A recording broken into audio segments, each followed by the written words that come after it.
We're taking a look at worksheet number 4 here, question number 6 that we had for homework last night. It says a 200 kilogram ball moving at a velocity of 10 to the west explodes into 3 pieces. The first piece has a mass of 100 kilograms, goes to the west. Second piece has a mass of 55, goes north of east. And we want to know the velocity of the third piece. We see a north, we see an east, we see a west in the same problem. If we see east and west in the same problem, we don't need to worry about this. But if we see a north and east or north and west, like we do in this question, then we have to worry about our x and y components. Right? Now, we also see a funny angle. So we're going to have to say 5 words. I don't like funny angles. Take a funny angle off to the side and resolve it. Get rid of it. Turn it into an x and a y. Let's draw the situational diagram first, though. Okay, situational diagram first. So my situational diagram looks like this here.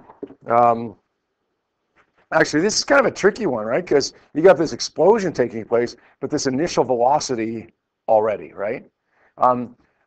In a question like this, it might make sense for me to not even try to draw in the initial velocity. Like if you want to draw it in, that's okay.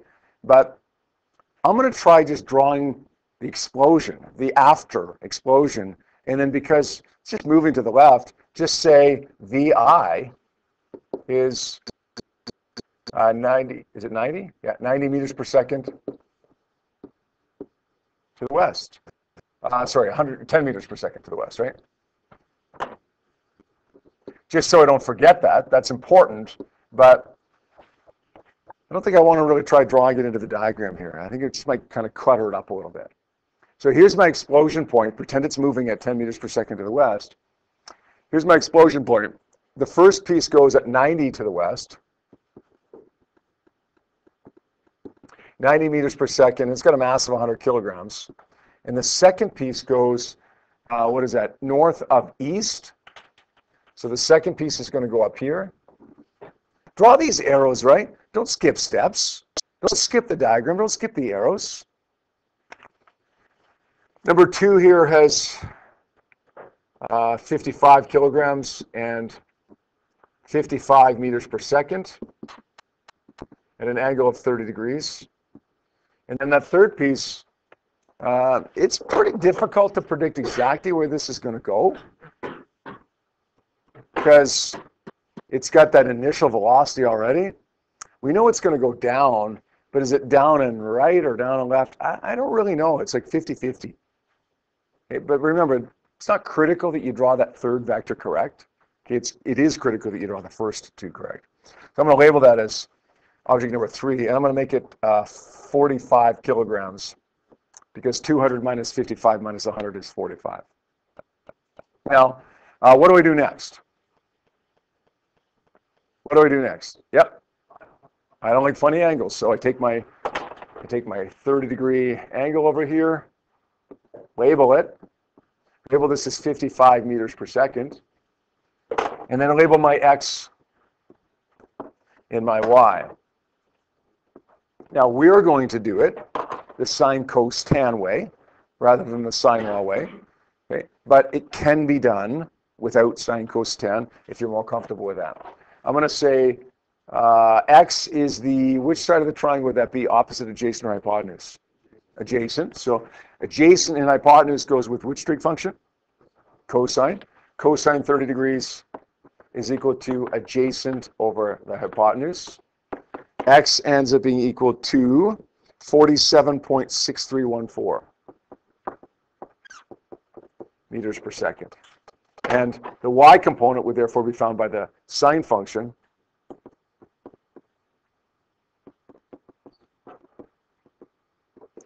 (27.5 meters per second). Now, I always box that off. The only reason I do that, it's structure, right? I want this question to look like the other questions. So I box that off to remind me that everything else should look like the rest of the questions. Sometimes we see this funny angle stuff over here, sometimes we don't. But we always see what I'm going to write in next, which is x and y components. Good. So we're going to say, here's my x component, pi is equal to pf. Now, usually for these explosions, usually I'd say 3/4 of the time, the initial momentum is 0. It's not here, is it? Why isn't it 0? Because the bomb is moving. It has a momentum. But we're lucky that the initial momentum is only to the west, only on one axis. So what would we call the initial momentum here for the x component? Instead of calling it 0, we might want to call it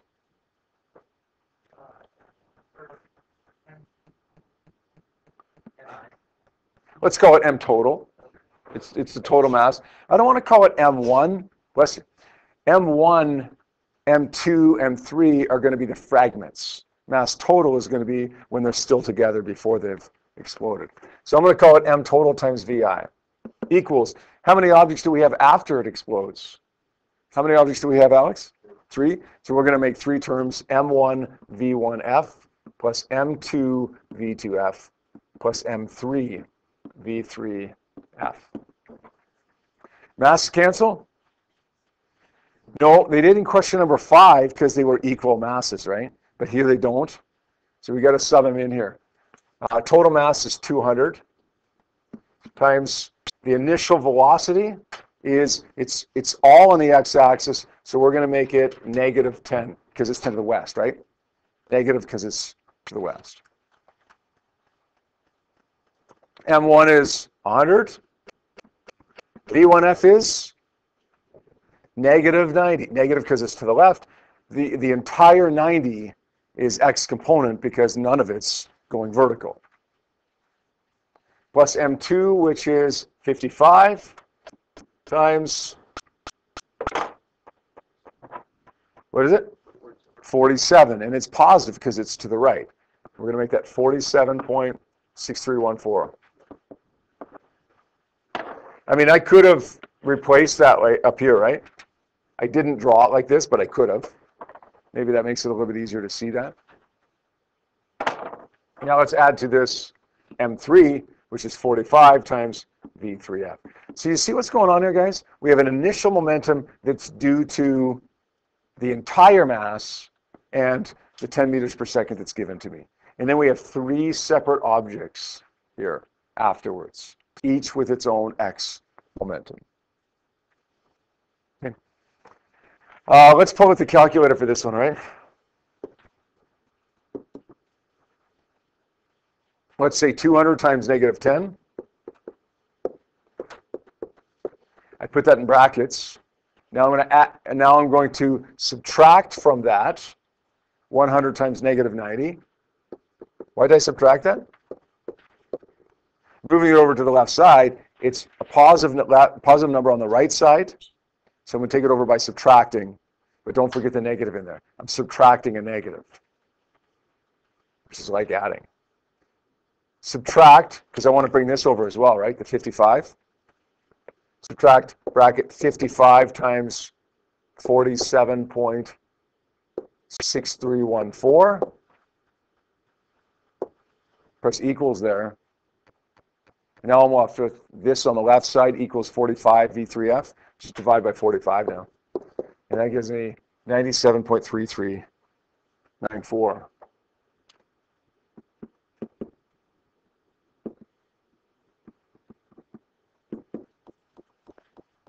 Does that seem reasonable? Yeah, probably. If you had a piece go off at 90 meters per second to the left, you could have a piece go off at 97 to the right. Now we got to do the y component. What makes the y component in this question easier than the x component? What's going to be easier about it? Yeah, well? Yes, because it's moving, but it's only moving horizontal on the x-axis. So the initial momentum will be 0. There is one more thing as well, although it's not as noticeable as that. The final y momentum of object 1 is also 0. So the initial momentum total is 0, and then the final momentum is 0 of object number 1. So we actually get rid of 2 terms in there, right? 2 terms that weren't 0 here are 0 for the y component. So PI is equal to PF. zero initial momentum, as Will said, equals 0 for object number 1, because it's all on x-axis, plus m2 v2f plus m3 v3f. I don't know. I shouldn't say that it's easier. It's just, it's less messy, for sure. It's easier to enter it right on a calculator, for sure. Okay, so we got 0 is equal to m2 is 55. What's v2f? v2f. We're doing y component here now, right? Daniel, what's v2f? How much of this guy right here, this 55 meters per second, who is now dead to us? 27.5. Good. And it's positive because it's up, right? Good.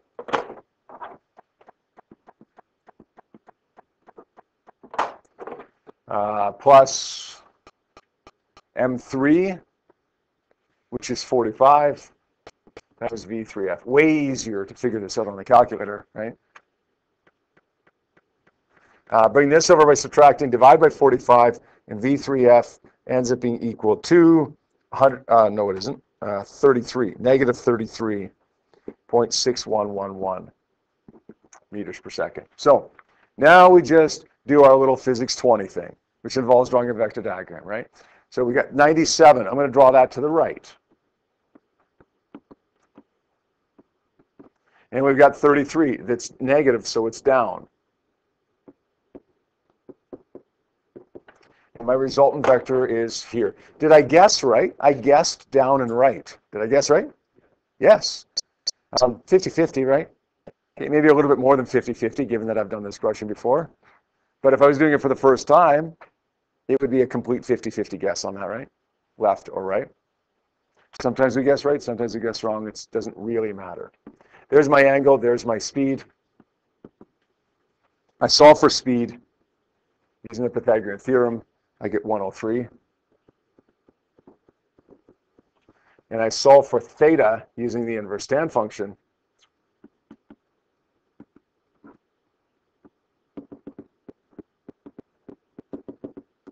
And I get 19.0 degrees south of east. South of east, because if you look at that diagram for a second, right, we're measuring our angle from the east, but yet south from the east, or south of east. Okay.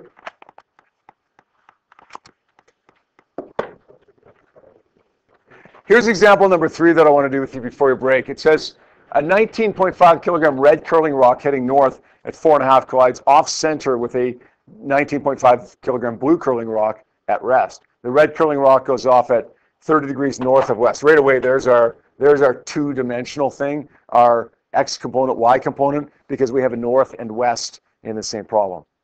Now, the reason it's off center, you guys know this, right?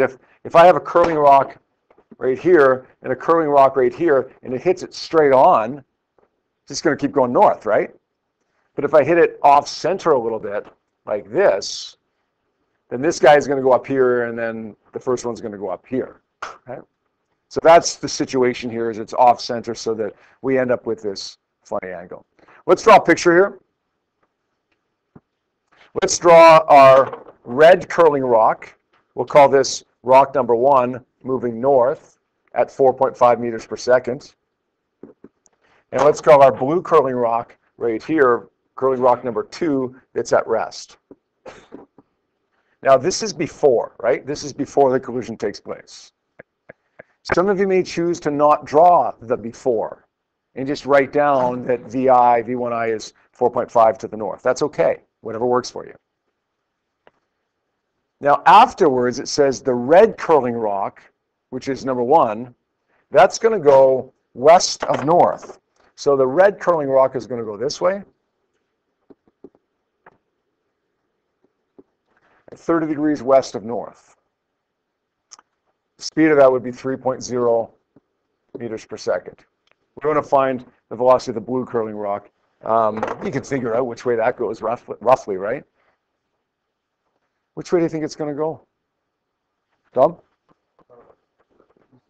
Yeah, somewhere up here, right? Don't know exactly where it's going to go, but somewhere up there. I'm going to draw a little thing here just for my own purposes to remind me that it's before and after.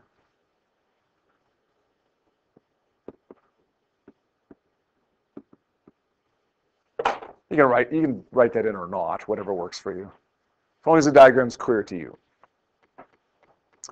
What's first? You know what it looks like here is actually looks like you got this red ball coming up through the water, hitting this blue ball, and then splash, they go out, and one goes. It's not what it's meant to be. What do I do? What do you see? Yeah, Tanner?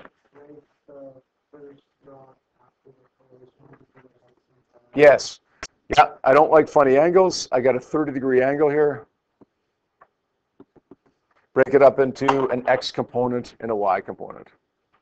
This is x, this is y. Not color coding this one because I'm already using blue because of the color of the rock. So my x and y's are just going to be black here. It doesn't really matter, right? What was this? 3.0 meters per second. So x, which side of the triangle, Bryce, which side of the triangle is x there? Yeah, that's the top part. Yep, is it opposite, adjacent, or hypotenuse? Oh, it's opposite. Yes, good. So opposite with hypotenuse is going to be, Jake? Sine.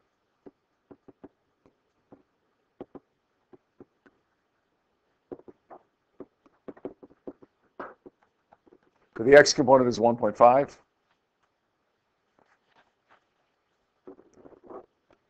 And the y component is the adjacent side, so it's going to be cosine. That works out to be 2.59808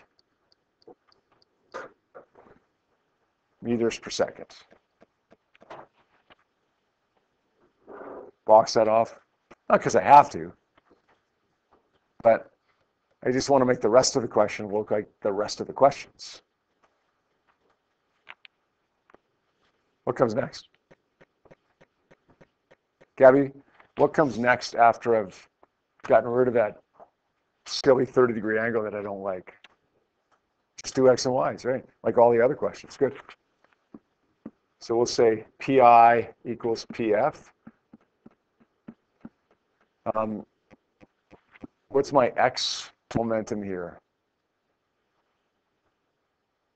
What's my x momentum of object 1? 0. What's my x momentum of object 2?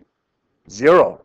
1's moving on the y-axis, 1 isn't moving at all, so the total initial momentum is 0. Now we have two objects afterwards, m1v1f plus m2v2f. What's the shortcut on this guy? Liam? Mass is the same, so Liam? Yeah, so we can cancel them out, right? And it's the same in every term, we get rid of it. You don't have to. You could have put the 19.5 in there. Would have worked, but it's just a little bit more work if you do that. V1F. Don't have it color-coded here, so it's a little ickier, but 10? Almost. Yeah, let's make it negative 1.5 because it's left. Plus V2F.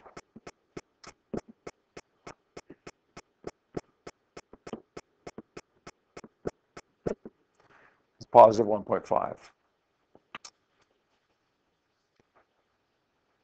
Now that worked out to be the same as the other one, right? Is that always going to be the case? Well, if they're not the same masses, it won't be the case, right? Yeah.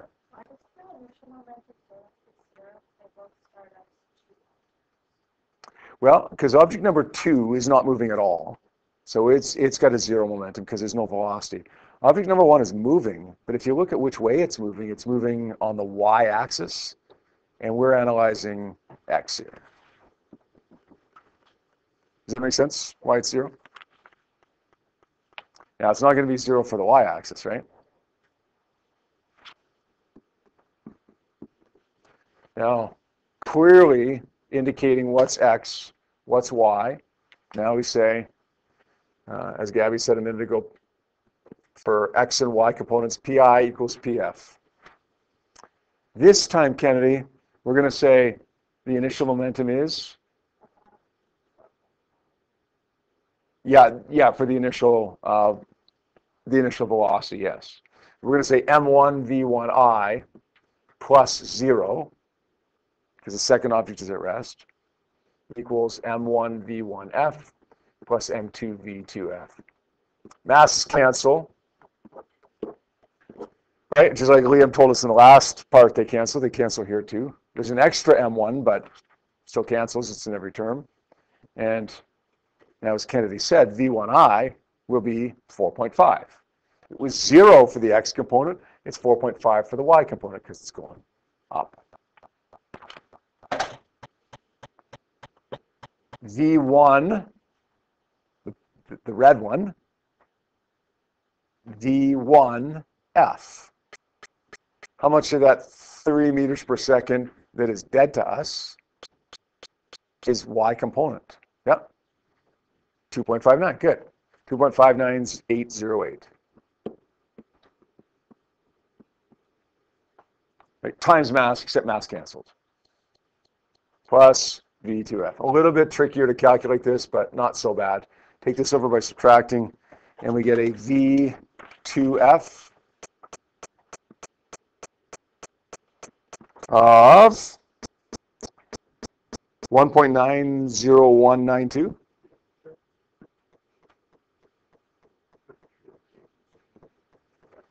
We're going to use that unrounded number to a reasonable place, right?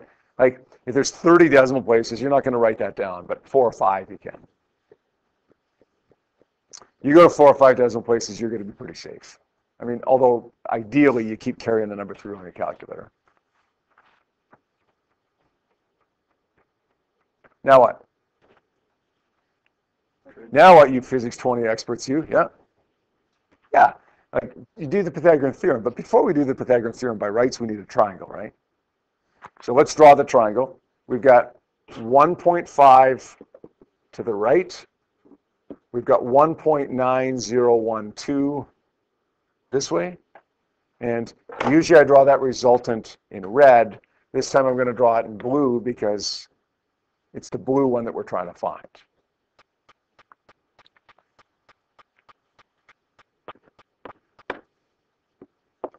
B is the square root of 1.9 squared plus 1.5 squared, gives me 2.4.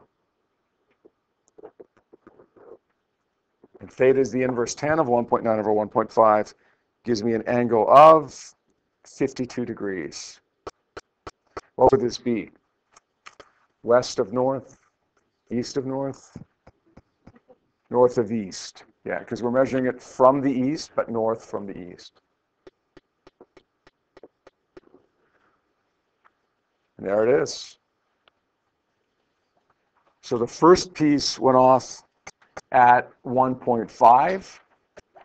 The second piece went off at, well, 1.5 on the x-axis, but 2.4 overall. The reason the y-axis changed for it is because we had an initial y momentum, whereas we didn't have an initial x momentum. We're looking at number 7 here now. It says a stationary 300-gram puck is struck by a 200-gram puck moving at a velocity of 2 to the west. Afterwards, goes 53 degrees north of west. Clearly an x and y problem because we have north and west in the same problem. What's the velocity of the 300-gram puck? We should label these in terms of which one's object 1, which one's object 2. I want to make, I think, this one number 1, this one number 2. Although it doesn't really matter which one's which. Sometimes we make the lighter one number 2, or sorry, number 1. Doesn't really matter.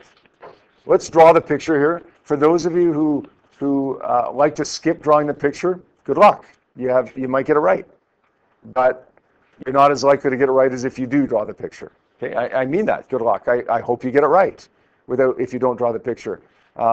Just know that your chances of getting it right are a fair bit less. So we have it, what do we got? Object number 1, which is, so let's make object number 1, this one right here, our stationary puck. It's 300 grams, and it's at rest, so 0 meters per second. Object number 2 is right here. It has a mass of 200 grams, and it's moving to the west at 2.00 meters per second. So we see what's going on here before the collision takes place. Puck number 2, the 200 grams, is moving towards puck number 1. It strikes it. Right? The 300-gram puck is struck by the 200-gram puck. This is the collision point, and then maybe we should have color-coded these, but whatever.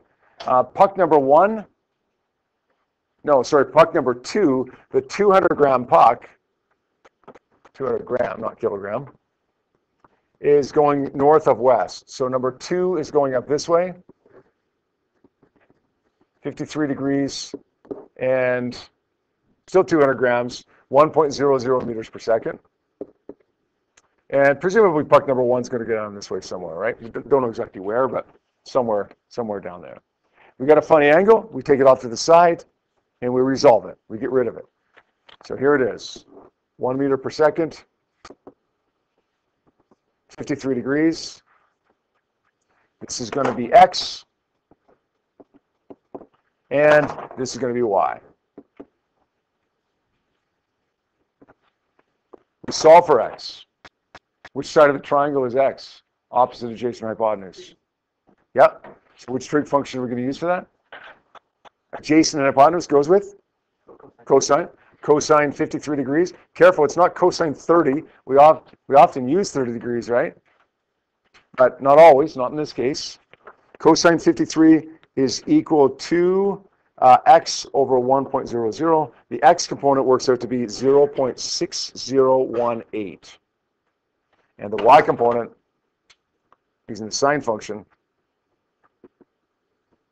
opposite over hypotenuse, y is equal to 0.7986 meters per second. Okay, box it off. Like, do you need to box it off? No, you don't really need to box it off, but it always amazes me how many people don't follow my advice, but then ask questions because they're not able to get it. Okay? Like, is boxing it off in itself going to make all the difference in you able to get this question? No, of course not, right? But if you're not able to get a question, maybe try following all my pieces of advice, and just maybe all of them combined will help you with that. Maybe not, but at least try it. All right, so now we do x and y's. X, we say pi is equal to pf. We say how many objects do we have here before the collision takes place? 2. So we're going to say m1 v1i plus m2 v2i equals how many objects do we have afterwards? Good. So we're going to say m1 v1f plus m2 v2f. Masses do not cancel here, unfortunately, so we got a sub numbers in here. Mass 1. Object number 1 is at rest, so I'm going to cross that whole thing off, right? The initial momentum of object number 1 is 0, because its velocity is 0. M2 is 0.200 kilograms times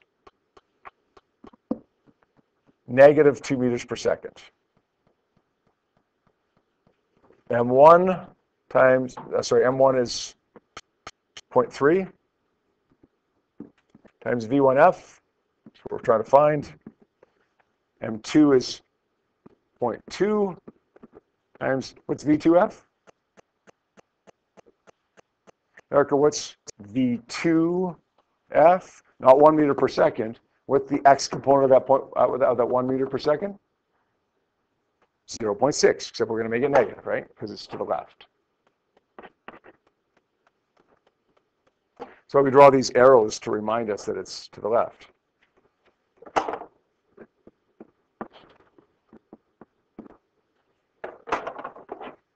Get this, bring it to the other side, divide by 0.3, V1F works out to be negative 0.93213 meters per second. There's the x component. Okay, lots of people got that. Lots of people didn't. Now pretend number 8's not there. We're just going down there to make some space. The y component We got a bit of a break for the y component, a little bit easier. Matt, how come? The initial velocity is in the x. Good. If we're on the x-axis for object number, what was it, object number 2, it doesn't have a y component to it. And object number 1 is already at rest. So the total initial momentum, Matt, is what? Good. For the y component, which is what we're doing here. It's part of the reason why it's so important to identify x and y clearly so that you always know, like literally staring you in the face, which one you're dealing with. Two objects, sorry, M1 V1F plus M2 V2F. M1 is 0.300 kilograms times V1F plus 0.2 kilograms times the y component. The y component here of object number 2, which is 0.7986.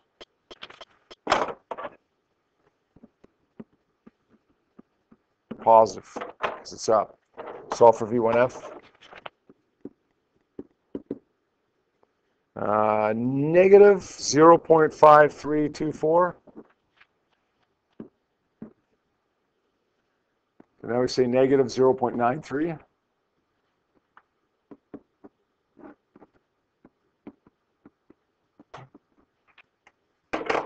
And we solve for V and theta.